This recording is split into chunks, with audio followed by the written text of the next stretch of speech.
Kemungkinan pertama adalah sopir taksi ini lagi bad mood. Lagi bad mood, habis berantem sama istrinya, habis diomelin sama kepala full, gitu. Begitu dia bilang, kemana Pak? Terserah. Dia langsung bilang bahasa Itali, apa? Minggato. Kemungkinan kedua, apa kemungkinan kedua? Mau kemana Pak? Terserah. Oh oke, baik. Dibawa sopir taksi. Ini adalah sopir taksi yang baik hati. Jadi Anda dibawa ke rumah sakit jiwa.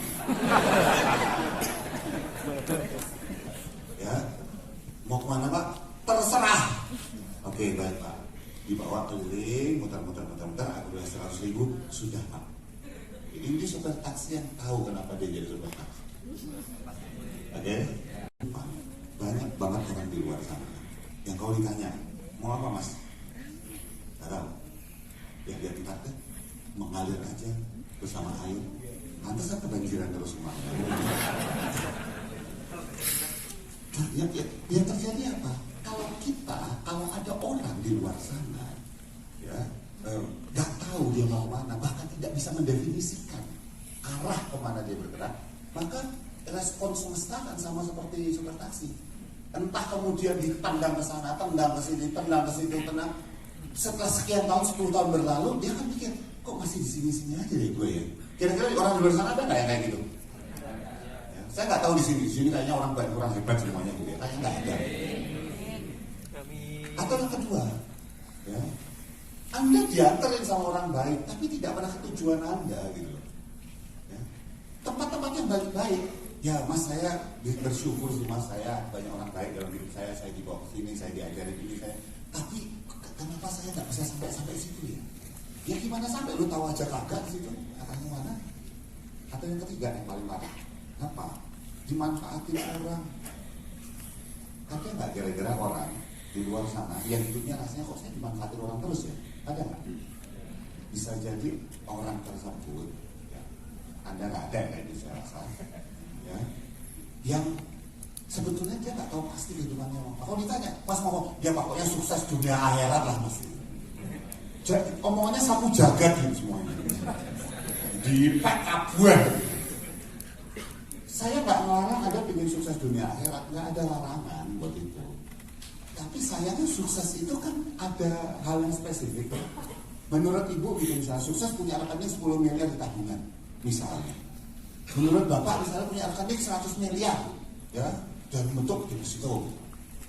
Menurut Anda sukses adalah punya pabrik sendiri dalam lahan saya yang 1 hektar, ya, bergerak dalam bidang menghasilkan, ya, apa, tepung, ya, apalah, kokain.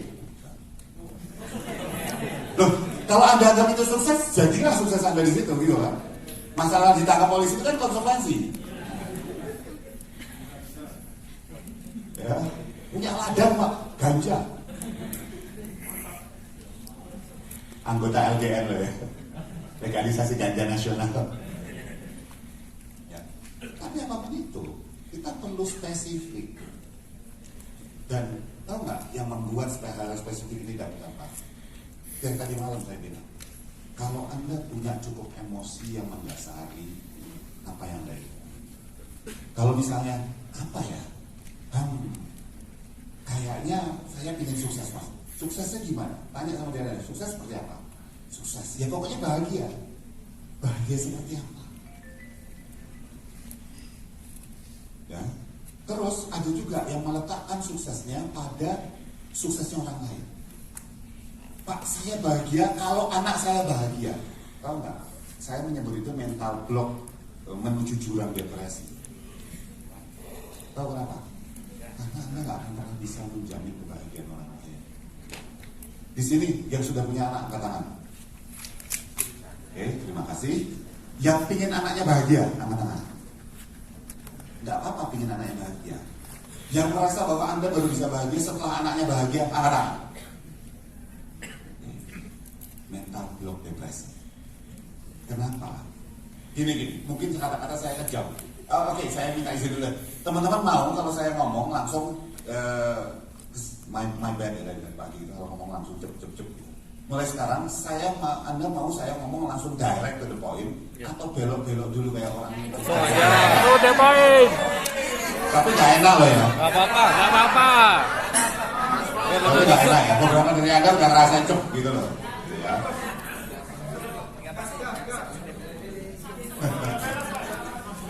Oke. Diskusi kamu mau kemana nak masa depan kayak gitu, betul ya? Tapi di dalam perjalanan hidup mereka, kadang-kadang mereka akan kejedot sana, kejedot sini, cegukan di situ, cegukan di sini. Dan itu seringkali kita nggak tahu. Dan seringkali kita nggak bisa prediksi sebelumnya. Kalau suatu hari dia melakukan sesuatu terus gagal dalam hidupnya, dan kita nggak bisa apa-apa sudah terjadi gitu. Terus kita kepikiran tuh, kayak gitu segala macam. Itu saya nggak bisa bahagia kalau dia nggak bahagia, dan kebetulan dia lagi sedih nggak ngalamin prosesnya. Itu ada straight way, gitu, highway to depression gitu. Itu benar-benar kita akan menjadi depressed. Tetapi kesadaran bahwa kebahagiaan Anda adalah tugas Anda sendiri, kebahagiaan dia adalah tugas dia, dan masih jalannya sudah. Gak bisa, Pak, saya baru akan bahagia kalau anak saya bahagia. Saya gak bisa melarang Anda, tapi saya kasih tahu bahwa itu jalan paling rentang Anda untuk jatuh ke depresi. Nah, Pak, apa yang bisa saya lakukan? Bantu aja dia, perkuat dia, siapin dia. Sehingga saat dia jatuh, ototnya cukup kuat untuk dia bangkit lagi gitu loh. Nangkep ya maksud saya ya? Yang tadi malam saya sebut otot mental. Gak mungkin orang gak pernah gagal. Anda semua ini pasti setelah dari sini akan kalah, salah, gagal, kecewa, marah. Loh Pak, kita kok disumpahin Pak? Gitu. Gak disumpahin aja kejadian kok, percaya saya. Gak kejadian gitu. Kalau Anda merasa sebel sama saya karena dianggap saya nyumpahin, gak apa-apa. Cobir gitu. Dewa perang. Tapi saya kasih tahu aja, begitu Anda melangkahkan kaki keluar dari sini, kehidupan nyata berlaku lagi kan gitu. Ya, ada yang lagi berantem sama pacarnya, ada yang lagi berantem sama pasangannya, dan itu pasti akan mengakibatkan kemarahan, kekecewaan, kesalahan, kegagalan dan sebagainya.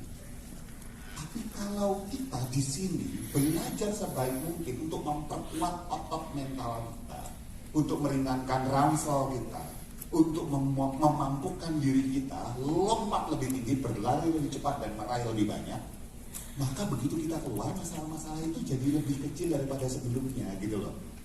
Nangkep ya Bapak Ibu sekalian.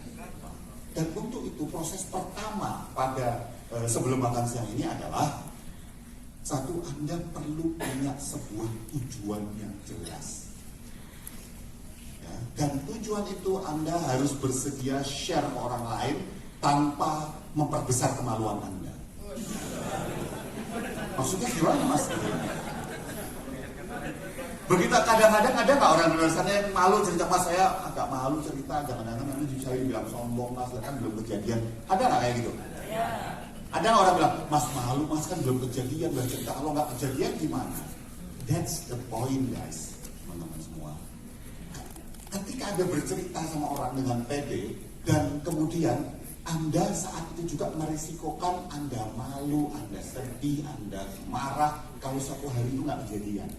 Dan orang yang berani kalah, salah, malu segala macam dan tetap jalan, kalau jatuh bangun lagi, kita menyebut mereka sebagai seorang pemenang.